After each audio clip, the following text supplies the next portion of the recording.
Pagi hari ini kita mau sharing firman Tuhan, biar Tuhan memimpin kita semua. Ada salah satu kata yang dekat dengan kita semua, dan mungkin barusan kita melakukannya. Dan kata tersebut adalah marah. Banyak hal yang dapat membuat kita marah. Kita bisa marah karena apa yang kita harapkan atau kita inginkan itu tidak sesuai dengan kehendak kita. Kita menginginkan anak-anak baik kita, tapi kita tidak mendapatkan kebaikan dari anak-anak kita, itu bisa membuat kita marah. Kita bisa marah terhadap pasangan kita. Kita marah terhadap istri kita karena istri kita sepertinya tidak mengerti kita. Atau kita marah terhadap suami karena suami sepertinya tidak mengerti istri. Atau kita juga bisa marah ketika kita melihat orang yang sukses dalam hidupnya karena melakukan tipu. Kita melihat orang itu sukses dan kita berkata, wah, sekarang dia lebih sukses dari kita. Padahal dia nipu, tapi kok dia lebih sukses dari kita. Kita bisa marah karena hal tersebut. Kita juga bisa marah ketika kita melihat kecurangan. Ada banyak kecurangan di hadapan kita yang bisa memacu kemarahan kita. Dan kita bisa marah karena kita iri hati. Kita iri melihat tetangga kita punya mobil yang baru. Kita marah karena kita belum punya mobil yang baru. Nah, pagi hari ini kita mau bicara mengenai marah.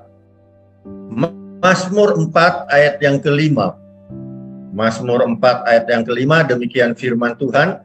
Biarlah kamu marah, tetapi jangan berbuat dosa. Berkata-katalah dalam hatimu di tempat tidurmu, tetapi tetaplah diam. Mazmur berkata kita boleh marah, tetapi jangan sampai berbuat dosa. Ini seringkali membuat banyak orang Kristen yang ketika dia marah, dia menggunakan ayat ini. Firman Tuhan bilang, boleh marah.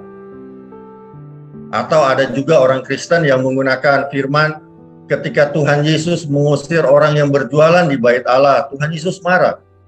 Sehingga ketika kita marah, kita berkata, Tuhan Yesus saja bisa marah. Apalagi saya yang hanya manusia. Sehingga ketika kita marah, kita punya alasan untuk menunjukkan bahwa kita boleh marah. Nah, pagi hari ini kita mau mencoba membahas bagaimana cara mengatasi marah. Mazmur 37 ayat 1. Mazmur 37 ayat 1 dari Daud, jangan marah karena orang yang jangan iri hati kepada orang yang berbuat curang. Yang pertama sebenarnya Daud berkata kita jangan marah. Biasanya ketika kita melihat orang berbuat jahat atau kita menjadi orang yang iri hati kepada orang yang lain, itu membuat kita marah. Tapi pagi hari ini Tuhan mengingatkan kita, sebetulnya kita jangan sampai marah. Tapi apa yang terjadi ketika kita terlanjur marah? Mazmur 37 ayat 8. Mazmur 37 ayat 8 berkata, berhentilah marah dan tinggalkanlah panas hati itu. Jangan marah, itu hanya membawa kepada kejahatan. Kalau kita terlanjur marah, kita harus berhenti untuk marah. Karena kalau kita tidak berhenti untuk marah, ini hanya membawa kepada kejahatan. Peristiwa Kain dan Habel. Kain marah kepada Tuhan karena Tuhan mengindahkan persembahan Habel. Kain marah sehingga Kain membunuh Habel. Ketika kita marah dan kita tidak berhenti untuk marah, maka kita akan membuka celah kepada kejahatan. Kejahatan yang dibuat oleh Kain adalah membunuh Habel. Jadi pagi hari ini, ketika kita marah, kita harus ingat. Yang kedua adalah kita harus berhenti untuk marah supaya kita tidak membuka celah kepada kejahatan. Kemudian hal yang ketiga adalah Efesus 4:1. Efesus 4 ayat 31, berkala kepahitan, kegeraman, kemarahan, pertikaian, dan fitnah hendaklah dibuang dari antara kamu. Demikian pula segala kejahatan. Ternyata ketika kita marah, kita terlanjur untuk marah, kita harus berhenti untuk marah. Ketika kita berhenti untuk marah, hal selanjutnya yang harus kita lakukan adalah kita membuang marah. Banyak orang ketika dia marah, yang dia lakukan adalah dia menahan marahnya di dalam hatinya dan dia membuang orang yang dia marah. Ketika saya marah pada istri saya simpan amarah saya membuang istri saya. Ataupun sebaliknya, istri marah kepada suami, istri simpan marahnya, istri membuang suami. Orang tua marah kepada anak, orang tua tahan amarah di dalam hatinya, orang tua membuang anak. Ataupun sebaliknya, anak pun demikian. Anak marah kepada orang tua, anak menahan marahnya di dalam hati, yang dibuang adalah orang tua. Jangan menahan amarah di dalam hati kita. Kita harus membuang amarah yang kita punya di dalam hati kita, supaya orang yang kita marah itu tetap berada dalam hati kita. Bagaimana dengan musuh kita? Kalau orang itu adalah musuh kita, apakah kita harus simpan dia di dalam hati kita? Sesuai dengan firman Tuhan, kita harus tetap mengasihi musuh kita. Berarti musuh kita pun harus kita simpan di dalam hati. Amarah kita, itu yang harus kita buang. Hal yang keempat adalah Efesus 4 ayat 26. Efesus 4 ayat 26 berkata, apabila kamu menjadi marah, janganlah kamu berbuat dosa. Janganlah matahari terbenam sebelum padam amarahmu. Artinya apa? Artinya ketika kita terlanjur untuk marah, kita harus membereskan. Ketika saya marah dengan istri, saya tidak membereskannya, maka amarah itu akan bertahan di dalam hati saya. Dari hari ke hari, ketika saya simpan amarah, itu akan semakin hari semakin membesar. Saya akan semakin membenci istri. Tapi ketika saya marah, saya sadar saya harus membereskan apa yang menjadi amarah saya. Saya harus datang kepada istri saya menyatakan apa yang menjadi amarah saya, dan saya membereskannya. Tetapi seringkali ketika kita mau membereskan amarah kita, kita merasa kita tidak bersalah.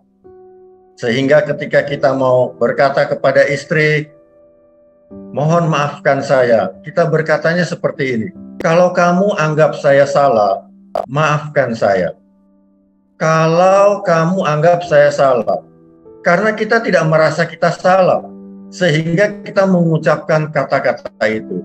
Tetapi ketika kita mau membereskan dengan benar, kita harus merasa kita yang salah. Walaupun kita benar, kita yang salah. Supaya ketika kita mengungkapkan apa yang menjadi permasalahan, kita dengan tulus mengungkapkannya. Yang keempat adalah membereskan. Yang kelima, Roma 12 ayat 19. Roma 12 ayat 19.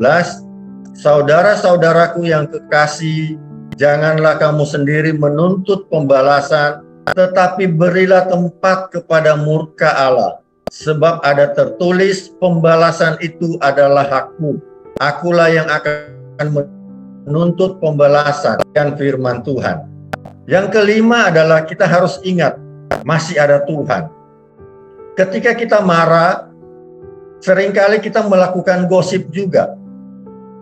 Kita cerita kepada banyak orang. Orang itu pernah tipu saya loh, tapi sekarang dia sukses. Pagi hari ini Tuhan mengingatkan kita untuk masih ada Tuhan. Jangan menuntut pembalasan, tetapi biarlah kita ingat bahwa apapun yang terjadi di dunia ini, di muka bumi ini adalah sekehendak Tuhan. Ketika Tuhan mengizinkan kita untuk ditipu orang mungkin, diperlakukan tidak adil mungkin, atau apapun yang kita rasakan yang tidak sesuai dengan keinginan kita, itu adalah proses yang Tuhan sedang kerjakan dalam kehidupan kita. Sehingga ketika kita melihat ada yang tidak beres, kita tidak perlu menuntut sesuatu, karena Tuhan yang punya segala sesuatu untuk membalas apapun itu.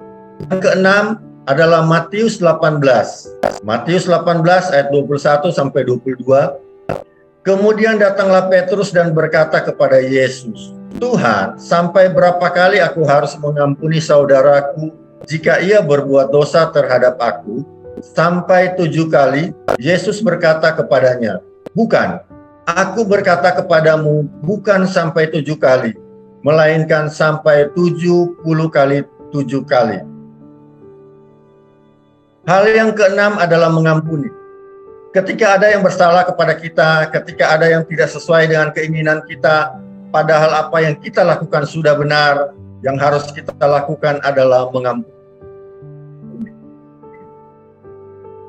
Teringat beberapa tahun yang lalu, ketika saya antar istri di tengah jalan, ada mobil yang nyerempet. Saya dipepet dan spion saya kena. Waktu spionnya kena, saya marah. Waktu saya marah, saya pepet balik dia. Saya turun dan saya mau pukul dia. Ternyata ketika kita marah, kita sangat dekat dengan kejahatan. Waktu saya mau pukul dia, istri saya berkata, "Anak Tuhan." Sehingga saya ingat, ternyata saya anak Tuhan. Amarah yang datang itu reda ketika istri saya berkata, "Anak Tuhan." Mengingatkan saya bahwa saya harus mengampuni. Akhirnya saya nggak jadi pukul orang itu. Akhirnya saya tinggal, walaupun spion saya patah. Ternyata mengampuni itu adalah satu hal yang sangat luar biasa yang bisa kita lakukan kepada banyak orang. Dan ketika kita mulai belajar mengampuni, maka kita akan mendapatkan sukacita yang dari surga. Ada juga satu kali ketika saya sedang jalan di tempat yang macet, saya dari satu camp, sedang banyak apinya, sedang berapi-api. Saya baru pulang dari satu camp. Tiba-tiba di tengah kemacetan itu, ada motor yang besar, dia malang jalan saya untuk lewat. Saya camp, tapi ketika saya melihat hal itu saya marah. Saya klaksonin dia supaya suruh minggir. Karena itu bukan jalan dia, dia menghalangi jalan saya. Saya marah. Dan istri saya bilang begini, "Baru saja pulang camp, sudah marah." Akhirnya saya diam. Saya diberikan seorang istri yang luar biasa yang bisa mengingatkan saya. Tapi saya sedang berpikir, bagaimana seandainya ketika saya sendiri? Siapa yang mengingatkan saya? Sehingga Tuhan mengingatkan saya ketika saya mulai jalan, saya mulai putar lagu-lagu gereja. Ketika saya bertemu dengan hal-hal seperti itu, hal yang ketujuh yang saya lakukan adalah saya mulai fokus pada kebaikan Tuhan. Saya mulai melihat kebaikan-kebaikan Tuhan yang sudah Tuhan berikan dalam kehidupan saya. Sehingga ketika saya mulai fokus pada kebaikan Tuhan, saya tidak fokus pada jalanan.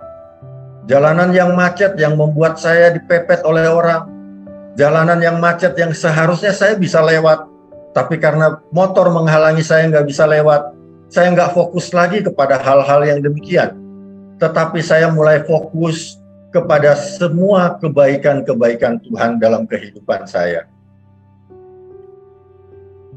Pengkhotbah 7 ayat 9. Pengkhotbah 7 ayat 9 berkata, "Janganlah lekas-lekas marah dalam hati, karena amarah menetap dalam dada orang bodoh." Amsal 14 ayat 29. Orang yang sabar besar pengertiannya, tetapi siapa cepat marah membesarkan kebodohan. Ternyata ketika kita marah, kita cepat untuk marah, kita tidak menjadi orang yang sabar, kita dikatakan oleh firman Tuhan, kita adalah orang yang bodoh. Pagi hari ini saya yakin dan percaya semua kita yang mendengarkan firman Tuhan, kita adalah orang-orang yang bijak. Kita adalah orang-orang yang pandai. Sehingga kita akan menjadi orang-orang yang tetap sabar, tetap melihat pada fokus pada kebaikan Tuhan yang sudah kita terima, dan kita tetap menjadi orang yang dapat mengutuk. Karena kalau kita menjadi orang yang cepat marah, kita adalah orang yang bodoh. Puji Tuhan, demikian firman Tuhan pada pagi hari ini.